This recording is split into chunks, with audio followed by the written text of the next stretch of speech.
Semati takno lho, Ndut. Ya jelas to, arep sapa neh. Wong nang omah ki lho gur wong loro tok, Tiwuk karo Pakno. Innalillahi wa inna ilaihi rajiun.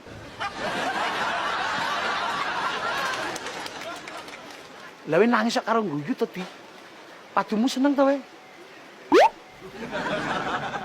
Anak sing menging lekmu arepe nyedhiki Tiwuk. Aku nangis bahagia, Ndut. Mergo bar iki aku jelas oleh warisan. Dapuramu, kowe lho gek apane kok ngarep-ngarep warisan lho. Iki to iki. Tiwuk kan tak rabi. Terus sapa sing ngopeni bondone Pakno? Nek gak matur sing teges dhewe kaya aku ngene iki. Raimu noe. Bayu, mongko bondone Pakno raturan akeh lho, Di. Terus piye lek ngatur? Napa tuh bingung iki? Sawah sing 1 hektar nang andeng kali kae langsung didol ae. Kuwi lek sawahe to, Di. Donya liyane kan sik akeh to. Kaya gudange beras e ronggon, gong koperasine. Lah pedah montore barang lho 20. Piye jal lek ngatur? Kowe kok mangga goblok men to, Ndut.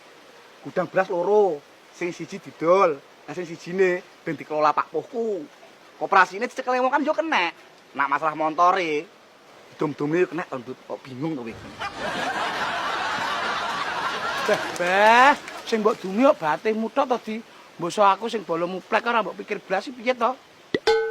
Oh, alah. Kowe njaluk bagian to? Heeh. Ngono ora gelem ngomong ket mang kowe.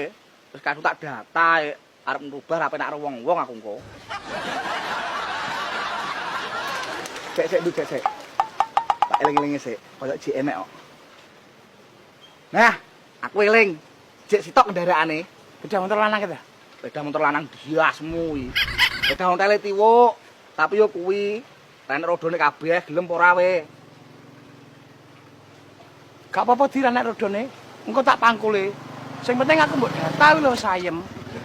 Nah, ngono lho. Sekali-kali ganti manuto aku we. Oke. Di. Enek sing lali. Mang rung mbok data. Apa kuwi, Ndut? Ke mobil Luxio ke arep kene sapa? Oh iya ya. Aku lali lan duwe mobil. Sik, mobile penake piye ya? Pikire sik, Ndut. Oh iya, Ndut, gampang mobile iku diwehne.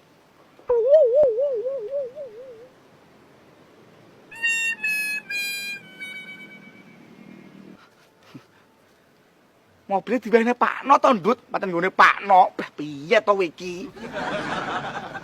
Pakno saiki lho wis lihai nyopere. Nggih to, Pakno? Barek lho belajar haluan. Kowe gina, gang tulik kudu mobil gak sedeng iki. Terus Pakno sedeng mangsamu. Mosok to, Di?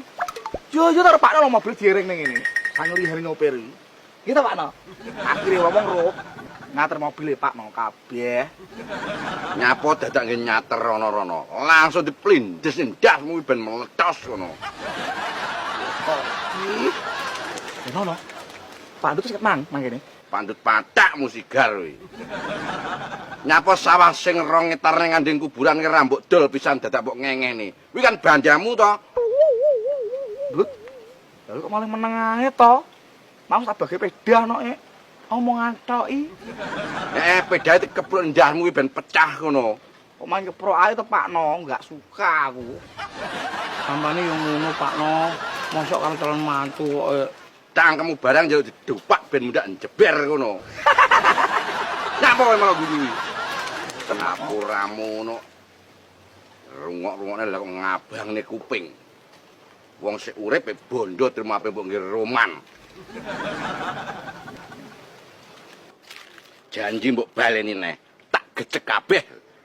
Kok jarak.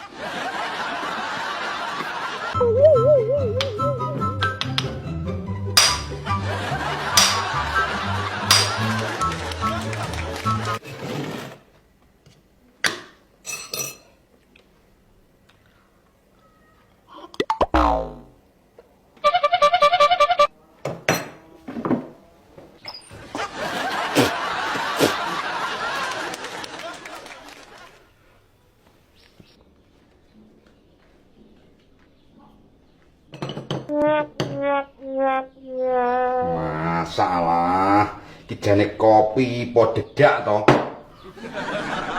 Nduk, iki jane enggakne kopi pakmu pape nyombor sapi to sok ngene. Peh, bocah wedok gerang tandang gawe sembarang ra tau pecus. Wis gek piye terus anak ngladeni bojone.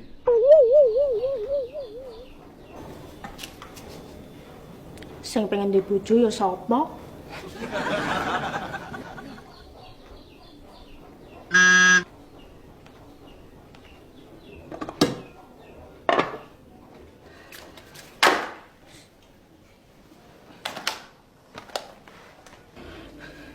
Dengaren nak masak yane wis mateng. Kudune lak ya ngono. Dadi pake tangi turu sembarang wis mateng karek mangan.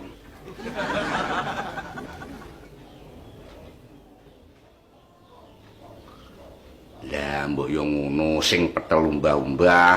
Dadi pake sandangane bendina resik ngono lho.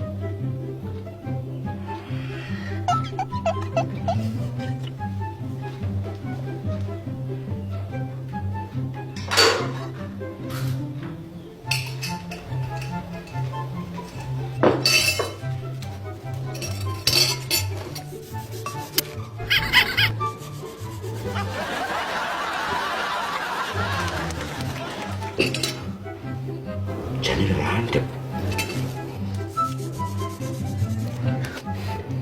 Lah kok Pak Diris kok angleran jane bisa nyopo to karo Tiwo?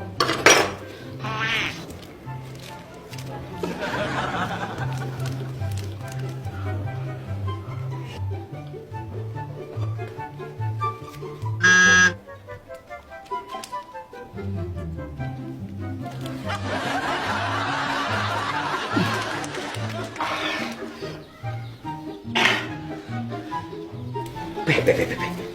Lah kok eram? Jane gelem dibadok ora tuku pat iki. Wis kesowen.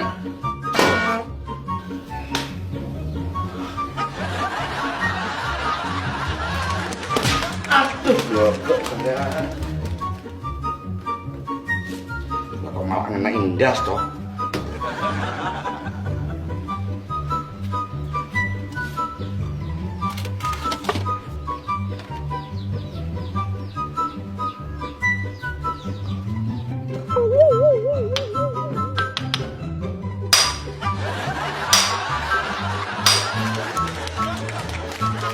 Hei,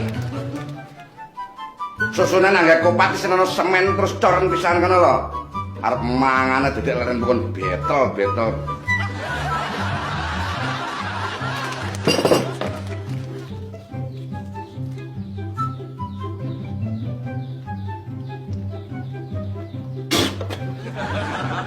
Apa neh ki? Pancen bocah gendeng tenan kok. Kopat iso diseni pati iku masane Salome apa piye?